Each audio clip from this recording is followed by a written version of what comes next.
நீ எங்கம்மா வந்துட்டு வரதை எடுக்காதம்மா. அந்த பாப்பா வைக்கிட்டு இருமா. இங்கே வை சாமி. அப்படிடா அரளிப்பூவில் கொண்டு வரலையாடாதாங்க்கா? சரி, அடுத்த தடவை வரும்போது கொண்டு வாங்க.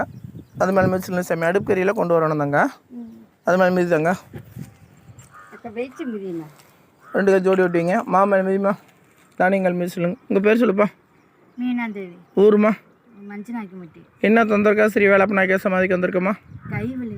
கையில் எந்த இடத்துல வலியுமா? இந்த கை. இது எப்போ இருந்துருக்கு சாமி? இந்த 1.5 மாசமா விழுந்துலேருந்து இருக்கு. டாக்டர்ட்டெல்லாம் போய் பார்த்து 2 இடத்துல எங்கே வைத்தியம் பார்த்தீங்கம்மா? பழனியில் ஒரு பக்கம் தான் பார்த்துருக்காங்க. பழனியில் தான் பார்த்து. பழனியில் எங்கம்மா? அவர் பேர் சரிங்க. அவர்கிட்ட பார்த்து. அவர் எலும்பு டாக்டருங்களா? எலும்பு டாக்டர். சரி, இன்னொன்று எங்கே பார்த்தீங்க? திண்டுக்கல்ல பெரிய ஆஸ்பத்திரியில் பார்த்தோம். சரி, என்ன சொன்னாங்க? நல்லா போகுதுன்னு சொன்னாங்க. இப்போ நல்லா இல்லை. அப்புறம் பழனியில் வந்து இவங்க எங்கள் ஊருக்கு அவங்க சொன்னதுனால